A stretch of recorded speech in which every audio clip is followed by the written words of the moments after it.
एक ही चीज रिपीट नहीं कर सकते, लेकिन उसी के साथ साथ ये भी जरूरी है कि इतना भी नया नहीं करना है कि जो ऑडियंस उसको पसंद आया वो ही नहीं रहे उसमें। मैं भी एक्साइटेड हूँ देखने के लिए कि अब सब शूट करने के बाद अब जब वो स्क्रीन पे देखेंगे तो किस तरह का इफेक्ट होगा। जब मुझे पता चलता था कि अब फिर अभय बनना, तो मेरे दिमाग में आता था अरे यार बड़ा मजा आएगा, फिर से वो कड़ा पहनेंगे, उस तरह का हेयर स्टाइल, उसके कपड़े। कि अभय की तरह मुझे भी भूख लगती है, मुझे भी नींद आती है। अभय को सोने के मौके नहीं मिलते, मैं उससे थोड़ा ज्यादा सोता हूँ। मैं सीनियर एक्टर हो चुका हूँ, 6 साल की उम्र से ये कर रहा हूँ, तो मुझे थोड़ी आदत सी पड़ी हुई है। लोगों को ऐसा लगता है कि एक एक्टर कुछ अलग ही लाइफ जीता होगा, उसे भी भूख लगती है, उसका भी दिल दुखता है। थोड़ी इरेटिक लाइफ होती है एक्टर्स की, क्योंकि हमारा शेड्यूल हमारे प्रोजेक्ट के हिसाब से होता है। हाँ, हमारी जिंदगी में सैटरडे संडे नहीं होता है, इंसान की जिंदगी का पार्ट है। कोई उसे एक्सेप्ट करता है या कोई उसे सिर्फ पब्लिकली एक्सेप्ट नहीं करता। डायरेक्टर्स का ऐसा है ना कि at the end of the day वो उनका विजन है, तो अगर उनको नहीं अच्छा लग रहा है then it doesn't make sense. But ऐसा कई बार होता है कि डायरेक्टर कुछ सोच कर आते हैं, तो आप उनको अपना व्यू पॉइंट बताते हैं और करके दिखाते हैं, और कभी कभी उनको अच्छा लगता है। कैन एक्चुअली मुझसे उम्र में बहुत बड़े हैं, लेकिन कैन वो थोड़े एवरग्रीन टाइप है, उनकी त्वचा से उनकी उम्र का पता नहीं चलता है। इट्स एन एफर्ट और it's a new journey for me, क्योंकि फिल्मों की तरह ये बिल्कुल नहीं है, बिल्कुल ही अलग जर्नी है। दाढ़ी बढ़ाने की कोशिश की जो आई नहीं, तो मैंने ग्रीन कलयुग में तो ब्रश मारा हुआ था और बाल लंबे कर लिए ताकि मैं थोड़ा बड़ा लगूं। आज भी कई बार ऐसा होता है, लोग बोलते हैं अरे आप वो ना जो राजा हिंदुस्तानी में।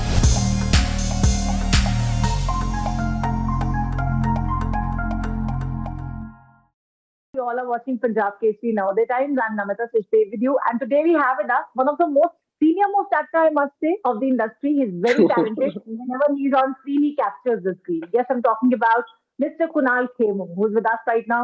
Kunal, बहुत बहुत स्वागत आपका, कैसे हैं आप? थैंक यू सो मच, मैं बिल्कुल ठीक हूँ। और अभी आपकी इंट्रोडक्शन सुनने के बाद एकदम ऐसा थोड़ा बूढ़े वाली फीलिंग आ रही है, सीनियर एक्टर अरे बूढ़ा हूँ मैं। नहीं, ना ना ना, ऐसा नहीं, मतलब आप तो बचपन से एक्टिंग आपके खून में है, मुझे लगता है ना। जी, एक्चुअली तो ये 2 साल तक और कौन से केसेस सॉल्व कर रहे थे अभय? ये कोविड के केसेस, ये समझने अच्छा। की कोशिश कर रहे थे कि ये कितने और वर्जन आएंगे, इससे कब छुटकारा हाँ मिलेगा, कौन सा वैक्सीन हाँ कब लेना है।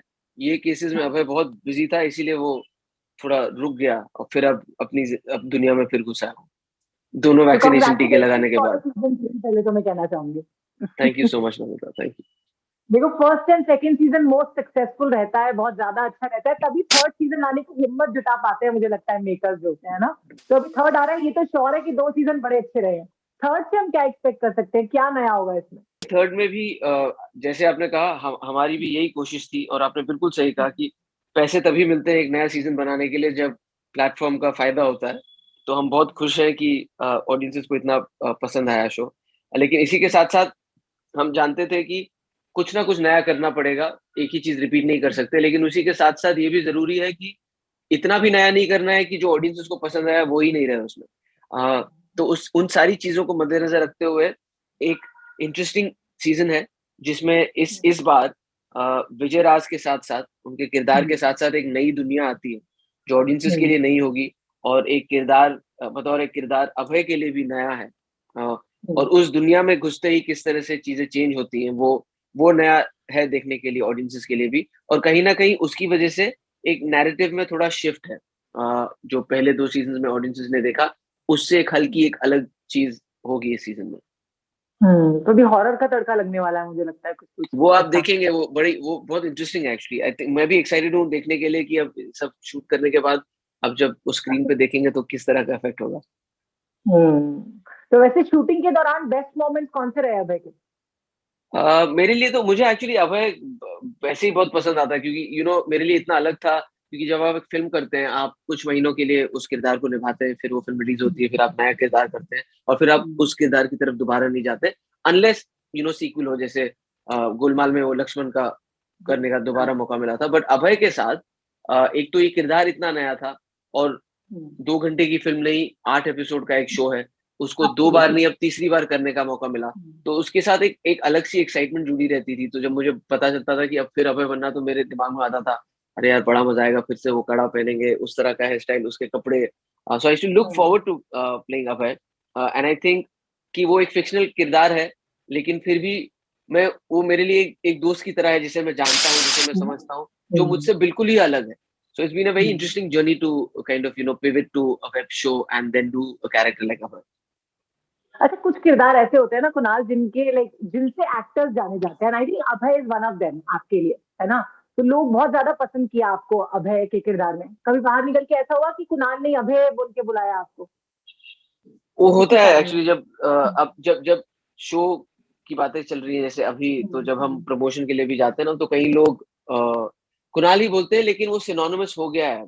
तो मुझे बड़ी खुशी है कि मेरी जिंदगी में भी एक ऐसा किरदार आया या एक ऐसा शो आया जो अपने आप में एक अलग इमेज है, जिससे आपको जाना जाता है। जैसे मुझे याद है, जब हम छोटे थे तो पंकज कपूर साहब एक शो करते थे, करमचंद। तो अब वो करमचंद याद रह जाता था। फिर ब्योमकेश बख्शी एक किरदार था, मिस्टर योगी थे। हाँ। तो it's lovely to kind of have a character that's kind of immortalized because of the actors immortalized because of the character that they played.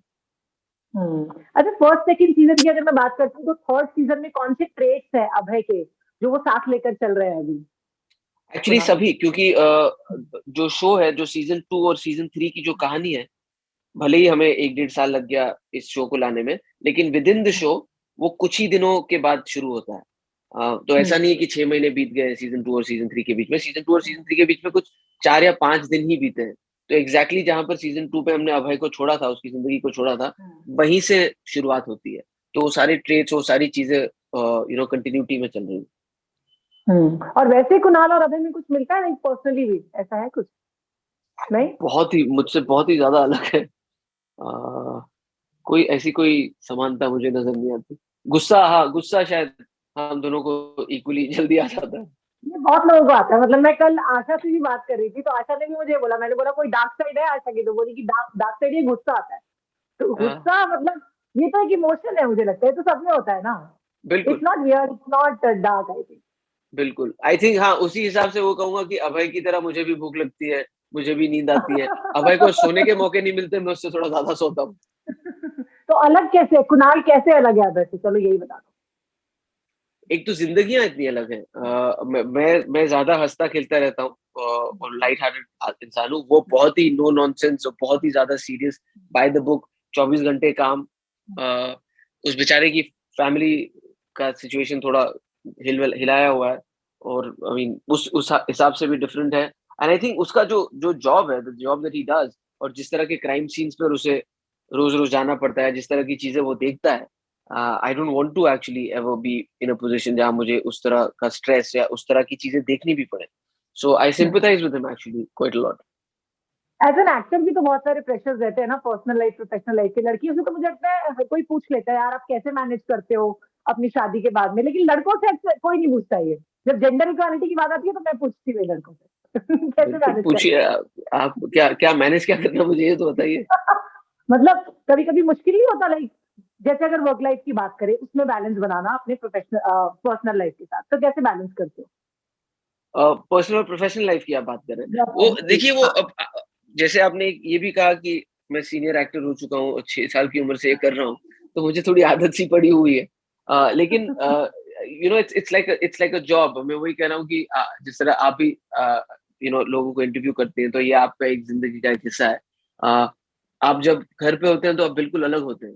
Actors का कभी कभी लोगों को ऐसा लगता है कि एक एक्टर कुछ अलग ही लाइफ जीता होगा, लेकिन वो भी सोता है, उठता है, उसे भी भूख लगती है, उसका भी दिल दुखता है। बाकी ये रही चीज की थोड़ी इराटिक लाइफ होती है एक्टर्स की, क्योंकि हमारा शेड्यूल हमारे प्रोजेक्ट्स के हिसाब से होता है। हाँ, हमारी जिंदगी में सैटरडे संडे नहीं होता है, क्योंकि संडे है तो छुट्टी है, ये हमारे लिए लॉजिकल नहीं है।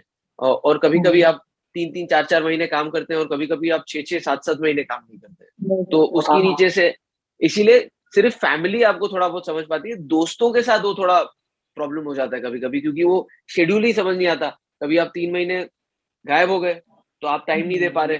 फिर आप कभी 3 महीने घर बैठे तो आप बोल रहे हैं, अरे तेरे पास मेरे लिए टाइम नहीं है। तो वो भी यही बोलता है कि भाई, मेरा तो शेड्यूल सेट है दिन का, तेरा इतना ऊपर नीचे है। तू किसी दिन 9 से 9 की शूटिंग कर रहा है, कभी 2 से 2 की शूटिंग कर रहा है।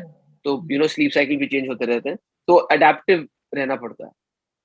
एंड आई थिंक ये मतलब हम लोगों का जो जॉब है ना, जैसे इसमें कोई डेजिग्नेशन का वो इंक्रीमेंट नहीं मिल रहा है। जैसे एज एन एक्टर सुपरस्टार का टैग मिल गया आपको, चलो मान लिया, लेकिन जी, कोई हाइक नहीं मिलता, तो लोग समझ नहीं पाते शायद इस बात को।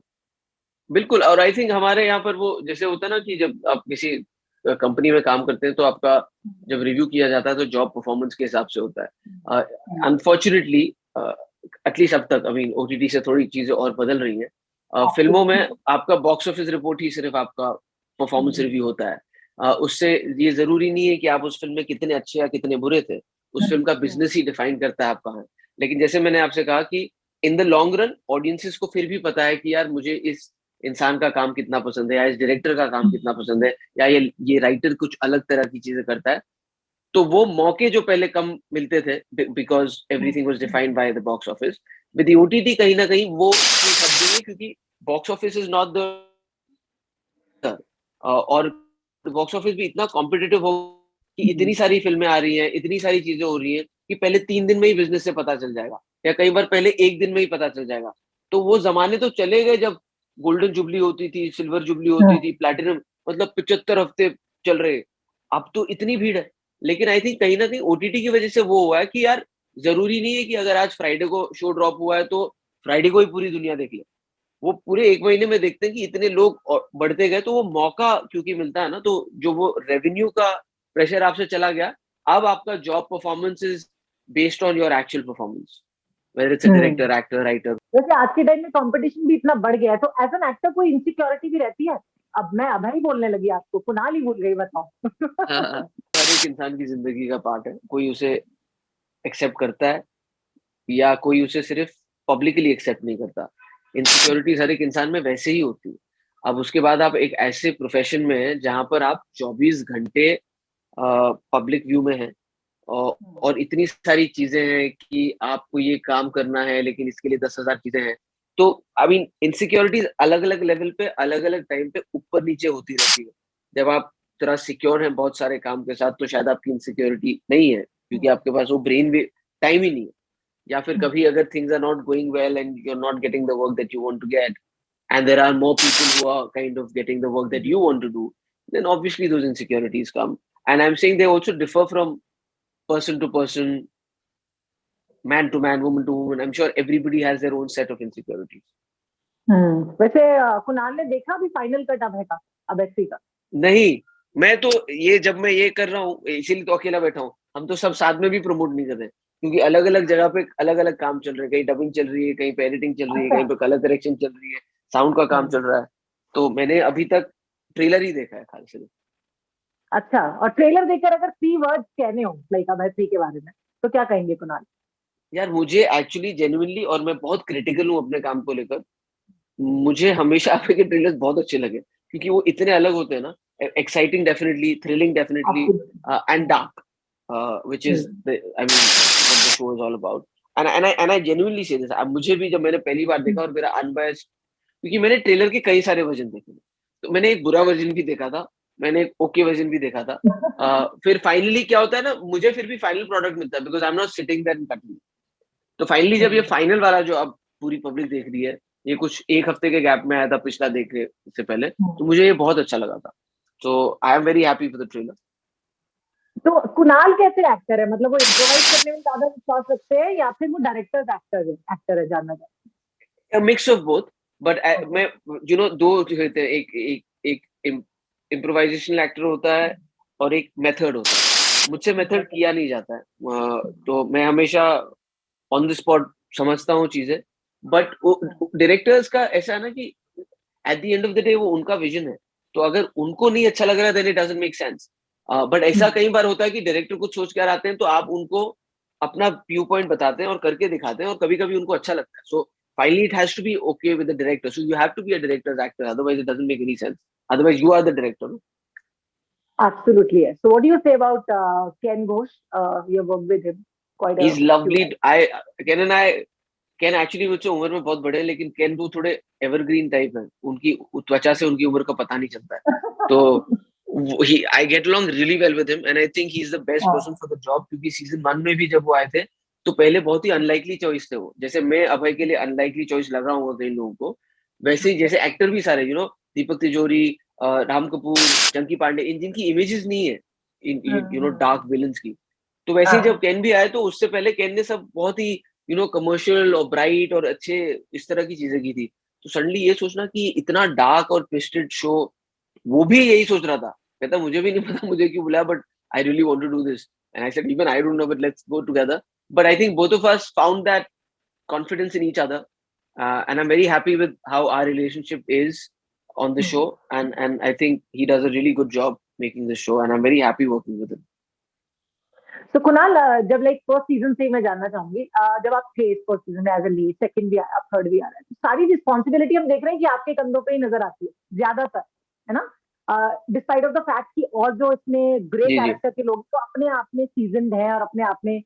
अलग किरदार निभा रहे हैं, बट ज्यादा प्रेशर मुझे लगता है आपके ऊपर ही है। तो परफॉर्मेंस वाइज कुछ ऐसा वो होता था कि लाइक अभी मेरी वजह से चलना है इसको, या मुझे चलाना पड़ता? नहीं, वैसा बिल्कुल नहीं। इनफैक्ट देखिए, मैं उस किरदार से बहुत अलग हूँ। जब मैं सेट पे जाता हूँ, तब मैं वो किरदार में जान डाल के उससे कुछ करता हूँ। तो वो सारी जद्दोजहद और वो सारी चीजें सेट पे जाने से पहले होती है, जब आप स्क्रिप्ट सुनते हैं। क्योंकि as much as I believe that the highlights and the USP of the show are the villains, but वो टूटी टूटी कहानियां हैं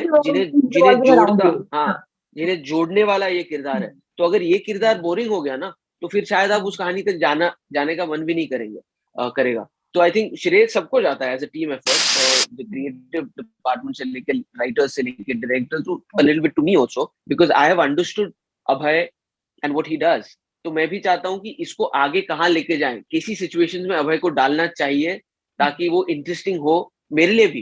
क्योंकि अगर मुझे ही अभय करने में मजा नहीं आ रहा, तो फिर देखने वाले को क्या ही आएगा। So I think it's an effort और it's a new journey for me, क्योंकि फिल्मों की तरह ये बिल्कुल नहीं है, बिल्कुल ही अलग जर्नी है। तो इसीलिए एक्साइटमेंट भी ज्यादा रहती है, क्योंकि आप जब राइटर्स रूम चलता है तो एक तरह की जिंदगी है, फिर आप उस किरदार को बनते हैं, उसे निभाते हैं, वो एक अलग जर्नी होती है। और फाइनली जब वो ऑडियंसेस देखती है और करता धरता तो एंड में वही है। तो so the excitement is that कि if they like it and if they love it, and luckily क्या होता है इस माध्यम में ना, जो उसको इस्तेमाल भी रिलीज हो गई, फिर उसका फीडबैक आया। अब अगर उसका सीक्वल बना और उसकी कहानी सेम होगी तो उस पर डिपेंड करता है। बट क्योंकि अगर आप सीजन 2 बना रहे हैं, तो आपके पास जो फीडबैक आया है, आप उसको मद्देनजर रखते हुए आगे बढ़ते हैं। जैसे मुझे पता है कि 1 और 2 में गोर थोड़ा ज्यादा था, ज्यादा वायलेंस था, ज्यादा विजुअली डिस्टर्बिंग था, और कुछ ऑडियंस है जिनको पसंद है, लेकिन एक बड़ी ऑडियंस है जो उस वजह से शायद इस शो से दूर रह रही थी। तो उसको हमने कम किया, ताकि we don't want to lose out on the audience. But आपको पता है कि क्राइम क्या है, वो आपने 1-2 में देख लिया, तो अब हमने वो नीचे लाया। That only happened because we were able to get a feedback and put it to use. Absolutely. जिस तरह से अगर मैं फिल्मों में काम करने की बात करूं, कुछ देर पहले आप कह भी रहे थे with the advent of OTT बहुत सारे एक्टर्स को है ना चांस भी मिला है, they are like coming forward. तरीका बिल्कुल अलग है, पैटर्न अलग है। जैसे इसमें मान लो 8 एपिसोड हैं, या फिल्म तो है 2 घंटे की फिल्म में बन गया हो गया, लेकिन कुणाल क्या ज्यादा एंजॉय करते हैं, लाइक ओटीटी में अभी काम करना या फिल्मों में? दोनों, क्योंकि उनकी तो फिल्में भी बन रही हैं। कुछ फिल्में हैं जो आपको लगता है थिएटर्स में नहीं जाएंगी, लेकिन मुझे ये लॉन्ग फॉर्मेट करने में काफी मजा आया। एंड हो सकता, आई डोंट नो, वो डिपेंड भी करेगा आप किस तरह के शो कर रहे हैं। नॉट जरूरी नहीं कि हर शो में आप यही महसूस करें। इस शो को की अगर मैं स्पेसिफिकली बात करूं, तो मुझे ये जर्नी बड़ी अच्छी लगती है।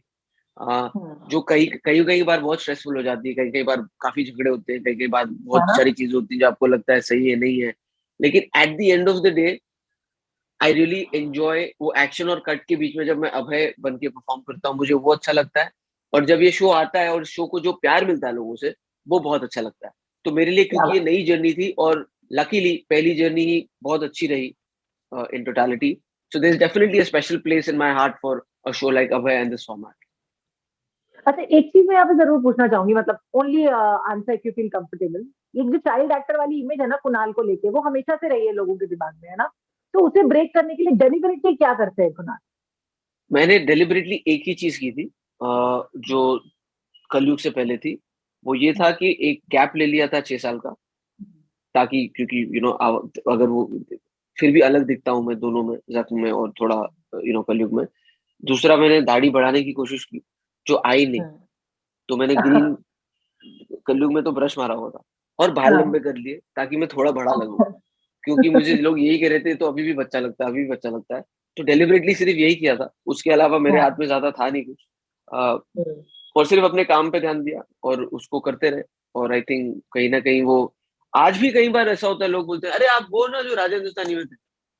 लगता है मैंने उसके बाद बहुत सारा काम किया है। उतना नहीं, कुमार नहीं उतना, मतलब इतने अच्छे थे ना आप एज ए चाइल्ड एक्टर भी, मैं कहूंगी कि लोग उस इमेज से बाहर नहीं निकल पाते। Thank you. हाँ, जख्म, राजा हिंदुस्तानी, हमें रहे प्यार के, भाई, ये कुछ है इंटीग्रल चीजें मेरी जिंदगी, which I am very proud of, क्योंकि कहीं ना कहीं ये फिल्में रिस्पॉन्सिबल थी to shape me as an actor, and also I think as a person to want me to say कि मैं आगे जाके लाइफ में यही करना चाहता हूँ। एब्सोल्युटली। अभय की अगर बात करती हूँ चलते चलते, तो क्या लाइक टेकअवेज क्या है अभय से, कुणाल के? टेकअवेज एक्चुअली ऑनेस्टली मैंने जैसे आपसे कहा कि एक एक तो थोड़ा बहुत वो इन्वेस्टिगेटिव दिमाग थोड़ा अब वैसे ही चलने लगा है, क्योंकि क्योंकि जब हम इस पे घर में बैठते तो नहीं भी ना? थे घर में घर तो में नहीं नहीं, ना? घर में इसी को लेकर, अभय को लेकर टेक अवेज यही है कि द फैक्ट दैट इतनी सारी कॉमेडीज करने के बाद जो मुझे एक्चुअली मुझे मौके नहीं मिल रहे थे इस तरह का पार्ट करने में, तो मुझे कहीं ना कहीं वो हल्की सी नर्वसनेस थी कि ऐसा तो नहीं है कि अब सिर्फ कॉमेडीज में ही लोग मुझे एक्सेप्ट करेंगे या चाहेंगे, क्या ये होगा?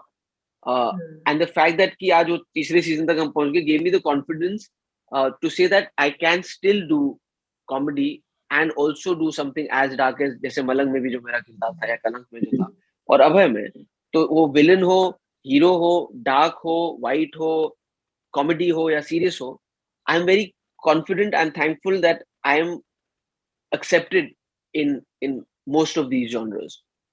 And that's great. Which genre you enjoy the most doing work in? I definitely enjoy a lot of comedy, but generally as an actor, if I keep when I kept doing that only, then I did not know that I enjoyed more. I need to do something else so that I can look forward to that. कि क्या होता है, जैसे मैंने अभी इससे पहले एक फिल्म की थी कंजूस मक्खी चूस, तो वो कॉमेडी थी, तो मैं बहुत एक्साइटेड था उस फिल्म को खत्म करके अभय करने के लिए, क्योंकि मुझे पता था मैं एक अलग जोन में जा सकता हूँ मेंटली और क्रिएटिवली, और वो खत्म करने के बाद अब मुझे पता है कि अगर एक और कॉमेडी करनी है तो I am even happier doing that. But I think if you just keep going from a comedy to comedy to comedy, even if you enjoy yourself at work, then you are like you don't know what you're missing. So any image that you have portrayed in your mind कि मुझे ये अभी करना है, मतलब this is the role that I have to do. इससे पहले भी इस इंटरव्यू में यही बात हुई थी, मैंने कहा कि इधर इसका इमीडिएटली आंसर नहीं निकल रहा ना, इसका मतलब है मैंने इस बारे में कभी सोचा नहीं. I am always excited by the characters and the stories that I have, and I only do them if I'm excited and I instinctively feel like यार ये मजा आएगा करने में या ये चैलेंजिंग है, इसको करके देखता हूँ. Absolutely. तो अपने कंफर्ट लेवल से बाहर आके कुछ चैलेंजिंग करना अच्छा लगता है. बिल्कुल, कई बार जरूरी भी है कि आप अपने कंफर्ट लेवल में भी कुछ चीजें करें, बट अक्सर ये जरूरत होती है कि आप कंफर्ट लेवल से आए, खुद को भी थोड़ा चैलेंज करें, ताकि ऑडियंस को भी कुछ मौका तो मिले आपको देखने का कि इसने चलो कोशिश की, फेल हुआ या हिट हुआ वो अलग बात है, बट कोशिश तो की. तो अभय 4 का भी इंतजार करें अभय 3 के बाद में? ये अब पब्लिक बताएगी कितना प्यार मिलता है. मैंने आपको ये बोला ना कि जब प्लेटफॉर्म खुश होता है, पैसे आते हैं, तो वो कहते हैं हाँ जी और बनाते हैं. जनरली हमने मैक्सिमम 3 सीजन तो देखे हैं, चौथा सीजन बहुत रेयर देखा है, लेकिन आई विश कि इसका चौथा सीजन दिया. Thank you so much Kunal. Thank you so much. Thank you and all the very best. We are so looking forward for Messi. Thank you everyone. Thank you Namita.